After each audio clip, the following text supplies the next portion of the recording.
मैं शायद बचपन से ही वो फ़िल्में देख के या कुछ करके मैं अपने घर में ही घर परिवार वालों के सामने कुछ ना कुछ करता रहता था।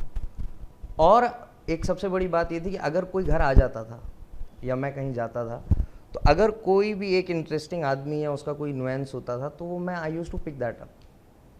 तो कोई आता था, कोई बातचीत करता था तो मैं देख लेता था कि इन्होंने किस तरह से बात की, ये आदमी मुंह अपना ऐसे चला रहा था, इसकी ज़बान ऐसे चल रही थी, कपड़े ऐसे से पहने। तो I use to mimic not only from the films but बाहर आम जिंदगी में भी लोगों को। तो मैं एक्सेंट पकड़ना, पिकअप करना, ये बहुत जल्दी शुरू हो गया था। और फिर उसके बाद दिल्ली में स्कूल टाइम में भी जो वहाँ दिल्ली में उस वक्त डीटीसी बसेस और ब्लू लाइन बसेस चलती थी, तो जो बस कंडक्टर्स होते थे वो हरियाणवी बस कंडक्टर्स, और उन लोगों का एक अपना लहजा है बात करने का, पुलिस वाले ये वो। तो इन लोगों से बातचीत करते करते, वो मुझे नहीं मालूम, या जैसे सब्जी वाले से भी बात करते करते आई यूज़ टू देन थोड़ी देर में उन्हीं के लहजे में वो पिक करके बातचीत करना। तो ये एक मुझे मेमोरी है सबसे पहली अपनी की, ये जो मेरी एक शैतानी हुआ करती थी जिसको मैं बड़ा इन्जॉय करता था कि नकल उतारना, ये कर देना, वो कर देना, और तमाम किस्म की शैतानियाँ। तो वो फिर मुझे मालूम नहीं चला कि वो शायद मेरी प्रिपरेशन होती चली गई, और फिर बाद में जब मतलब ये तय किया कि भाई एक्टर ही बनना है, तो वो सारी चीज़ें, वही मेरी शैतानियाँ और वही सब मेरी जो मेरी हरकतें थी वो मेरे काम आती चली गई। हालांकि मेरे घर में कहते हैं that I have picked up the best qualities from both of them, मतलब उनकी जो दोनों की बेस्ट क्वालिटीज़ हैं वो ली हैं। कहना बड़ा मुश्किल है क्योंकि मेरे ख्याल से शायद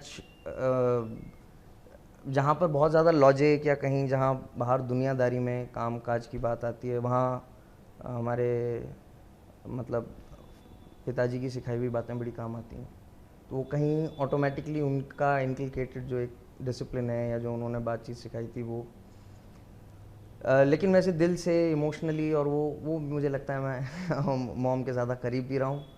और तो एक मिक्स है अच्छा सा, जिसमें हाँ मैं अगर बायस होऊंगा तो मैं मॉम की तरफ थोड़ा बायस ज़्यादा हो जाऊंगा। तो यहाँ कह सकते हैं कि हाँ शायद थोड़ा सा ही सही, बट मॉम जैसा थोड़ा ज़्यादा। कभी भी ऐसा नहीं होता कि मैं सदा से हमेशा ही हर वक्त खुला हुआ हूँ और सब में घुला मिला हूँ।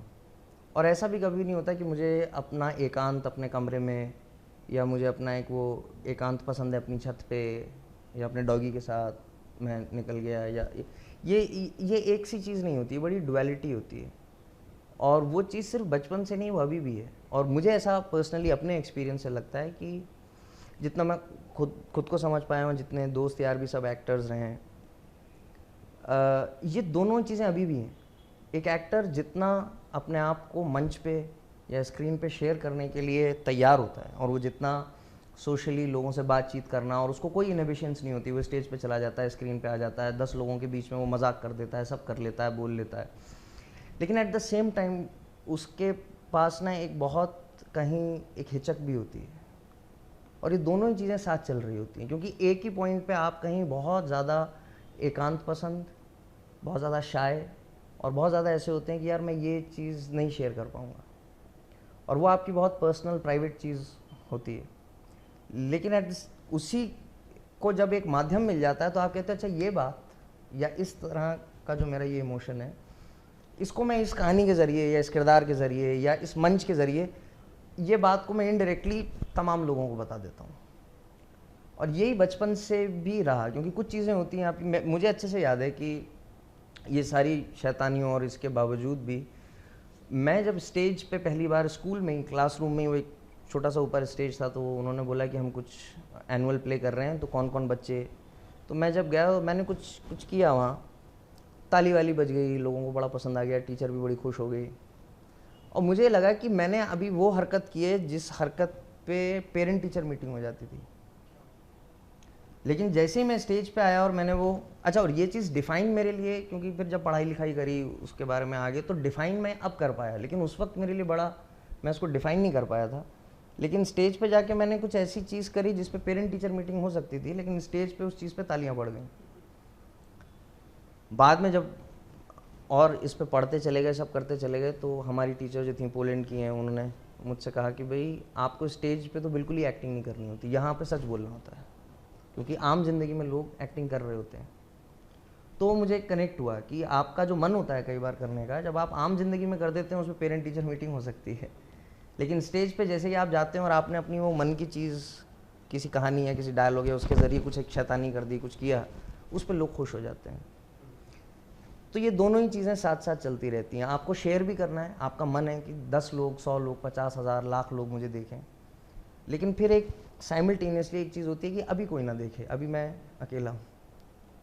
तो एक एक्टर के साथ मुझे लगता है ये दोनों ही चीज़ें हमेशा साथ साथ रहती हैं। हम लोग बहुत लोगों से मिलते हैं, बहुत लोग हमसे मिलते हैं, जब तक इंसान से मुलाकात नहीं होती तब तक बात आगे नहीं बढ़ती। जब तक वो प्रोजेक्ट पे बात है, जब तक वो यहाँ ना लोगों की आदत है कि जब वो मतलब ऐसा अक्सर देखा गया है कि वो देख आप ही को रहे होते हैं लेकिन वो आपको देख नहीं रहे होते। एक ना ग्लास वॉल होती है बीच में, आपको ये लग रहा है कि ये देख तो मेरी तरफ रहा है बंदा और मैं भी इसी की तरफ देख रहा हूँ, लेकिन आई कांटेक्ट होने के बावजूद भी आई कांटेक्ट है नहीं। ये सिर्फ एक कास्टिंग डायरेक्टर या डायरेक्टर या किसी भी एक पदवी पे बैठा हुआ आदमी एक एक्टर को देख रहा है, तो वहाँ अनंत तो पहुँचा ही नहीं और वो जो साहब हैं वो वहाँ है ही नहीं। तो कई बार वहाँ पर कम्युनिकेशन ही नहीं हो पाता और आपको लगता है कि अच्छा ये प्रोजेक्ट की बात है, ये दफ्तर है, और फिर आपको क्या होता है जैसे स्टेज पे होता है ना, जब आप लाइनें भूल जाते हैं तो आपको सब दिख रहा होता है, लाइट भी दिख रही होती है, ऑडियंस भी दिख रही होती है, आपका को एक्टर ने गलत कॉस्ट्यूम क्या पहना है वो भी दिख रहा होता है। तो ऐसे में क्या होता है कि फिर वहाँ आपको दफ्तर का मतलब देख आप सामने रहे लेकिन आपको सब दिख रहा होता है कि अच्छा पंखा भी चल रहा है, एसी भी चल रहा है, और आपका ध्यान कहीं नहीं होता और आपको लगता है कि अच्छा मैं किधर आ गया हूँ। वहीं पे जब आप किसी से मिल लेते हैं जो आदमी आई कांटेक्ट बना ले और आई कांटेक्ट बनाकर आपसे बात कर लो और आपको लगे कि हाँ यहाँ बात हुई कुछ दो लोगों के बीच, वहाँ बात अच्छी हो जाती है। फिर उसके बाद ये है कि कौन अच्छे लगते हैं कौन बुरे, वो तो ऐसा तो मैं इस तरह से सोचता नहीं हूँ कि सभी लोग बहुत अलग सोचते हैं, लेकिन कम से कम अगर कोई कम्युनिकेट करने को उस लिहाज से राज़ी हो कि उसको वाकई में कम्युनिकेट करना है, तो उसकी शायद 4 नई चीज़ें मैं सीख लूँगा और हो सकता है शायद मेरे भी छोटे से ही अनुभव में जो भी है मेरा, उसमें से उनको भी कुछ फ़ायदा हो जाए। तो कम्युनिकेट होना बहुत ज़रूरी है। सिर्फ वो एक जो एक डिस्टेंस है, ग्लास वॉल के थ्रू जो बात होती है, वो एक बस चीज़ है। बाकी तो सभी लोगों का अपना सोचने का तरीका है और सही गलत तो कुछ भी नहीं है, लेकिन हाँ जो आदमी कम्युनिकेट करने को तैयार है, जिसकी आंखें आपकी आंखों में देखने को तैयार है, आई थिंक कि उतना काफ़ी होता है मेरे लिए कि हाँ ये आदमी कम से कम बात तो करने को राज़ी है। तो वहाँ पर उतनी सच्चाई पे फिर काम आगे बढ़ जाता है। खाली दिन तो बहुत मतलब ये काम मिलने से पहले भी थे और बीच बीच में भी बाय चॉइस भी खाली दिन रखने पड़ते हैं, क्योंकि आप सब तरह का काम नहीं कर सकते, आपको मना काफ़ी करना पड़ता है। लेकिन ये बड़ा अच्छा सवाल है, क्योंकि इस सवाल का जवाब मुझे लगता है कि हम काफ़ी लोग बात भी करते हैं और काफ़ी लोग सोचते भी हैं। हम लोगों को लगता है कि एक्टर का मतलब ये हो गया कि इसने कहीं से कुछ एक छोटा मोटा प्ले किया, कुछ वर्कशॉप की, जेब में कंघी डाली, गले में रुमाल बांधा और ये एक्टर बन गया।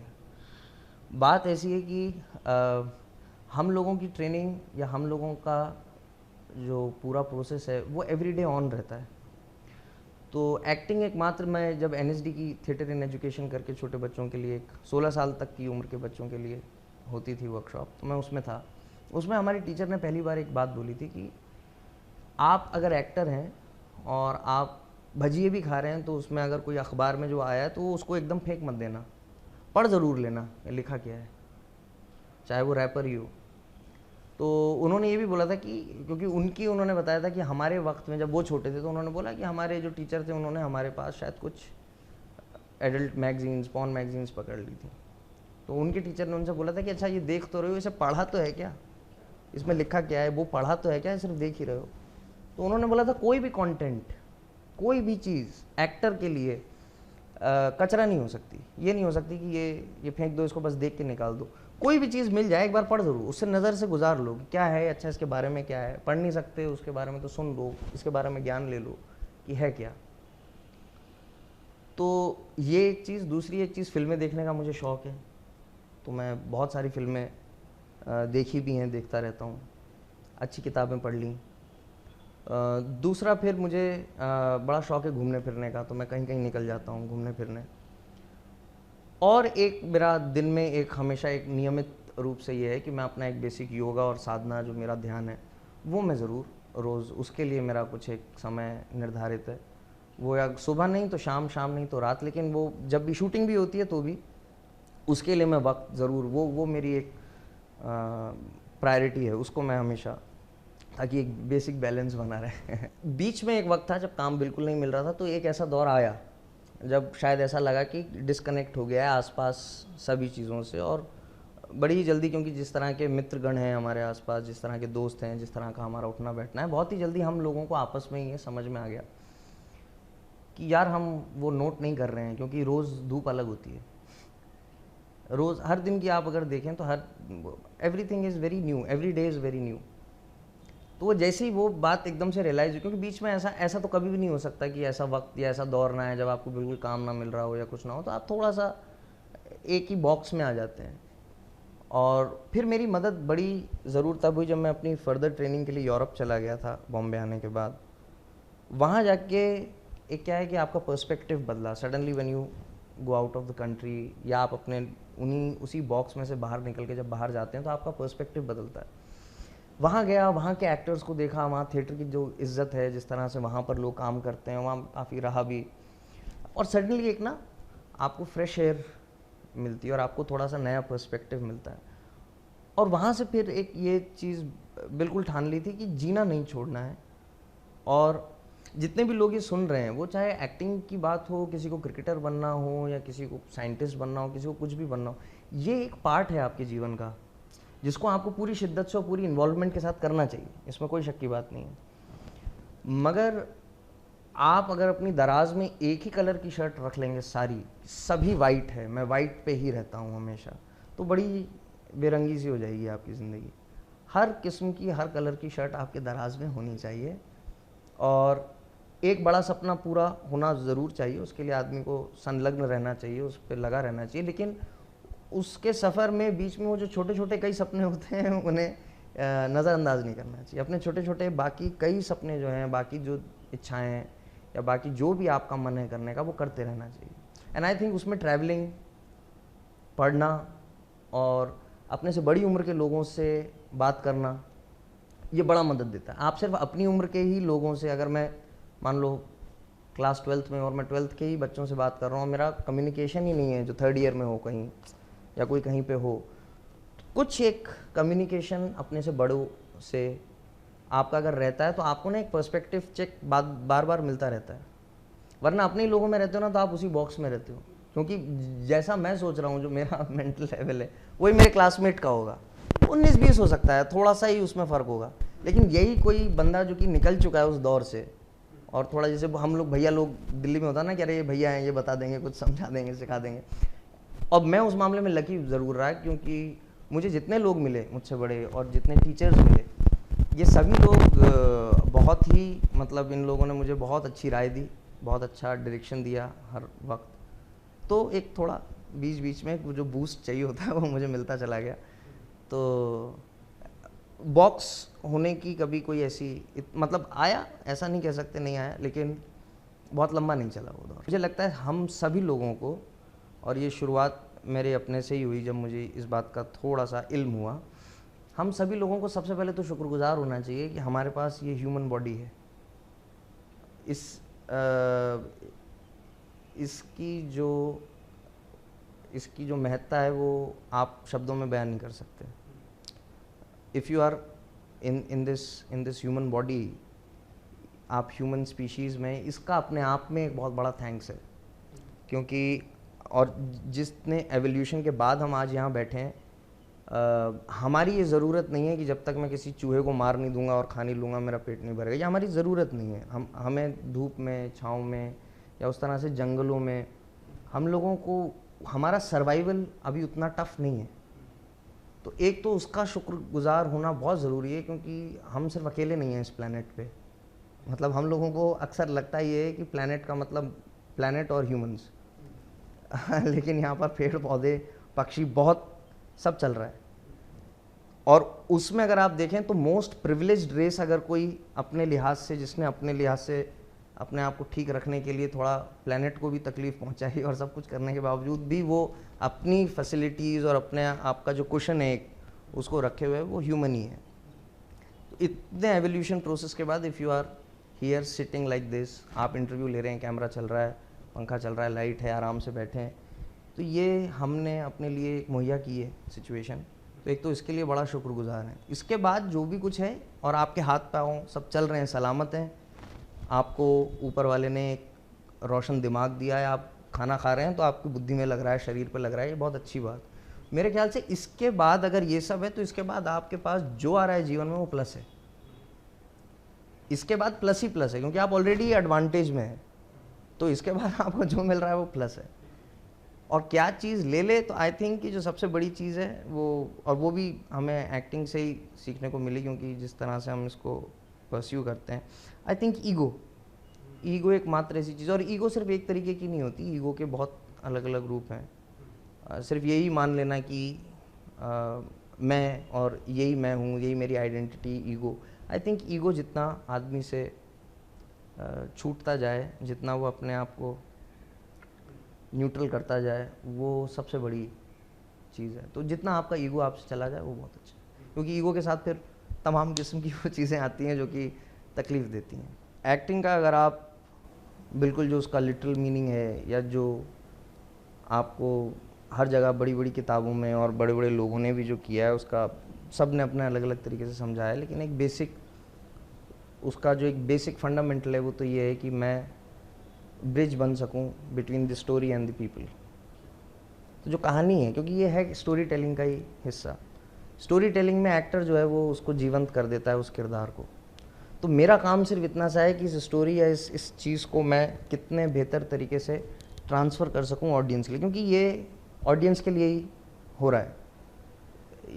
तो आप कितना बेहतर तरीके से उसको ट्रांसमिट कर सकते हैं, कितने अच्छे आप कंडक्टर हैं कि आपने यहाँ से करंट लिया, और कितने बेहतर तरीके से उसको कितना अच्छा और रिफ़ाइन करके कि कितना अच्छे से आप उसको आगे प्रस्तुत कर सकते हैं।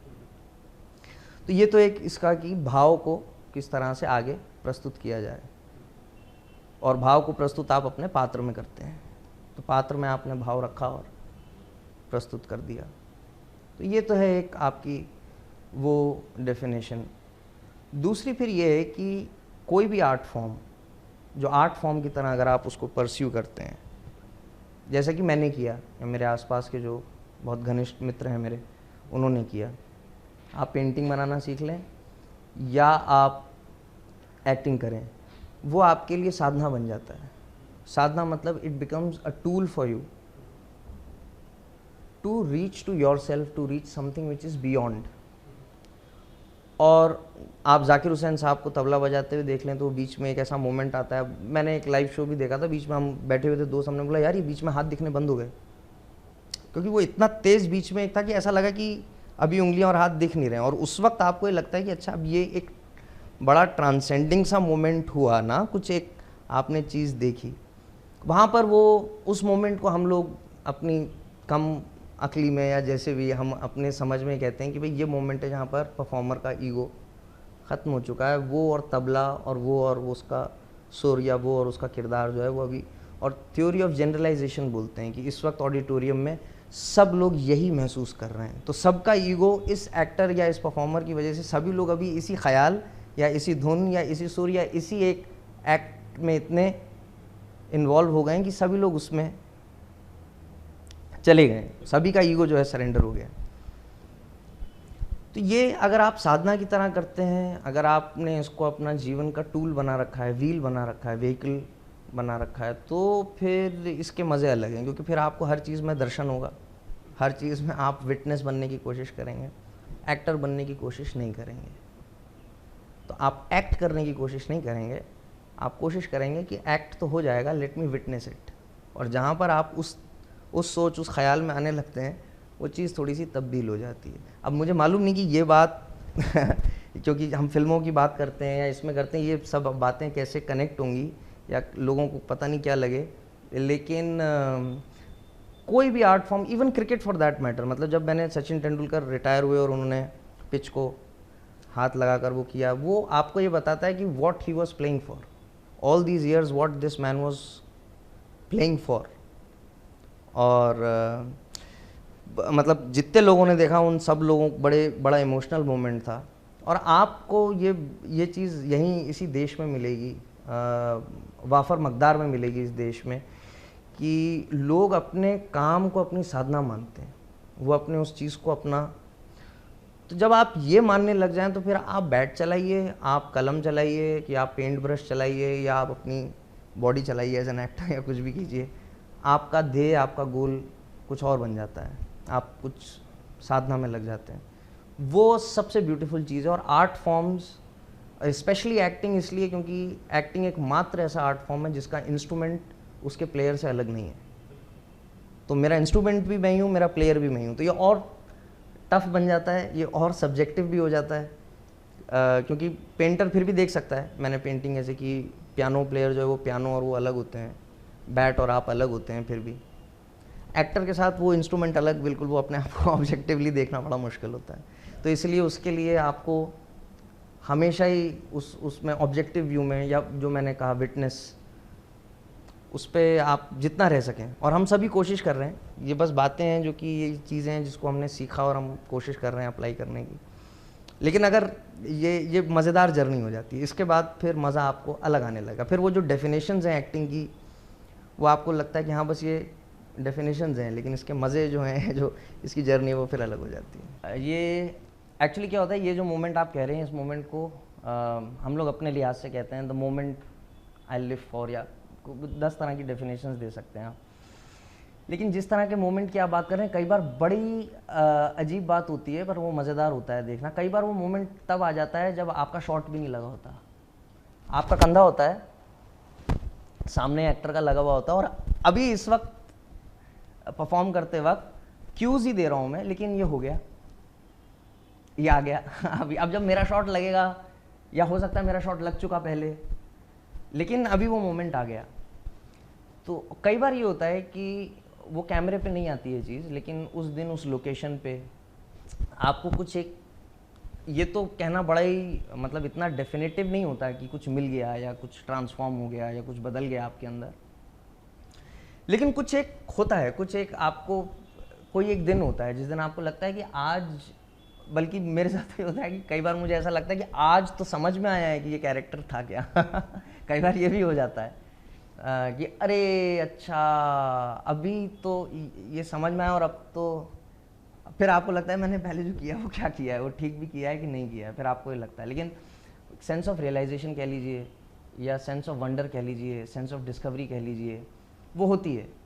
आप जब इतने दिन काम कर रहे होते हैं, आप चाहे 10 दिन का काम करें, चाहे आप 70-80 दिन का काम करें, आप कुछ ना, क्योंकि आप रोज़ लगे हैं, आप कुछ ना कुछ कर रहे हैं, तो एक, और क्योंकि आप प्रयोग करते आए हैं अपने साथ बचपन से ही, आप कुछ ना कुछ कर रहे हैं, थिएटर कर रहे हैं, सब कर रहे हैं, तो करते करते करते देयर आर मोमेंट्स जहाँ पर, और ऐसा मेरा मानना है कि आप डिस्कवरी मोड पे रहें, स्पेशली इन सिनेमा जहाँ पर कैमरा इन्वॉल्व है, वहाँ आप डिस्कवरी मोड पे रहें, ज़्यादा प्रिपरेशन मोड पे ना रहें, वो ज़्यादा बेहतर होता है कैमरे के लिए। ये ऐसा मेरा मानना है। क्योंकि हम जब पूरी स्क्रिप्ट पढ़ रहे होते हैं और उसके अंदर हम पहले ही पंक्चुएट कर लेते हैं ना कि ये है वो सीन जिसमें गोल मारना है, ये है वो मोमेंट जहाँ पर गोल पड़ेगा, ये है वो लाइन जिस पर छक्का मारना है, आप ना अपने आप को बहुत फंसा लेते हैं, बहुत बांध लेते हैं। क्योंकि और उसमें कई बार क्या होता है, एक्टर को लगता है हर लाइन पे छक्का क्यों नहीं, हर सीन में गोल क्यों नहीं पड़ रहा। लेकिन कोई भी मैच, कोई भी सिम्फनी या कोई भी चीज़ ऐसे नहीं चलती। हर एक अंतरे पे या हर एक उस पे, हर एक लाइन पे, हर एक उस पे बिगुल नहीं बजता। बिगुल बजने की एक जगह होती है, तो उसको छोड़ देना चाहिए, वो मैच को खेलते रहना चाहिए। और कई बार अक्सर ऐसा होता है कि जो बहुत कोट अनकोट बड़ा सीन, इम्पॉर्टेंट सीन, ये है वो मोमेंट जिस मोमेंट पे आंखों से आंसू टपक जाएगा साहब, वो मोमेंट्स कई बार नहीं, मोस्ट ऑफ द टाइम्स वो मोमेंट्स वैसे नहीं निकलते हैं। लेकिन अगर आप अपने आप को खुला छोड़ देते हैं तो कई ऐसे मोमेंट्स होते हैं जो आप कहते हो बड़ा सरल सा था, उस सरल सा मोमेंट, बड़ा ही नॉर्मल सा सीन, नॉर्मल सी चीज़ होते होते वहाँ पर ऐसी बन जाती है कि आपको लगता है यार यहाँ तो गोल पड़ गया, ये पड़ गया छक्का। और वो जो डिस्कवरी होती है, आपको लगता है कि अच्छा ये यहाँ पर आज अभी कोई चीज़ जिंदा हो गई, वो एक जो इस चीज़ का थ्रिल होता है, वो बड़ा कमाल होता है। और वहाँ पर आपको लगता है कि आज कुछ हुआ, आज नॉर्मल सा सीन था, कोई ऐसी बड़ी बात नहीं थी, चाय ही पीनी थी सिर्फ, या सिर्फ यही करना था, मुझे चलते हुए आना था, लेकिन ये बीच में कुछ हुआ, इसने कुछ कहा मैंने, और एकदम से कुछ ज़िंदगी सी बन गई, कुछ हो गया, और आपको लगता है कि ये मज़ेदार हुआ, यहाँ कुछ ज़िंदा हुआ, किया नहीं। ये एक फ़र्क है कि मैंने किया नहीं है, ये हुआ है। तो जो चीज़ आपसे हो जाए और आप उसको ओन भी ना कर पाएँ, आप ये ना कहा कि ये मैंने किया है, देखा आपने कि मैंने क्या किया, वहाँ पर वो बड़ा नकली हो जाता है। आप खुद जब इसमें हो कि यार ये तो हो गया, लेकिन आपने अपने आप को इस सिचुएशन के लिए कि ये हो जाए, उसके लिए आप अपने आप को तैयार बहुत समय से कर रहे होते हैं, क्योंकि एज एन एक्टर आप तैयार होते हैं कि अगर कुछ हो तो आप उसे संभाल पाएँ, आप वो कर पाएँ, रिएक्ट कर पाएँ उस टाइम पे। तो जो चीज़ हो जाती है वो कमाल है, जो चीज़ करी जा रही है, की जा रही है, वो चीज़ मुझे उतना मज़ा नहीं आता। तो ऐसे मोमेंट्स बहुत होते हैं, कोई एक आध नाम लेना तो बड़ा अजीब हो जाएगा। मैं एक छोटी सी फिल्म में कर रहा था, मोनू द सीकर, 9 मिनट की एक छोटी सी शॉर्ट फिल्म है, यूट्यूब पे है, वो एशियन पेंट्स के लिए की थी। वहाँ ये हुआ था कि वो एक पेंटर लड़का है, मैं उसका रोल कर रहा था।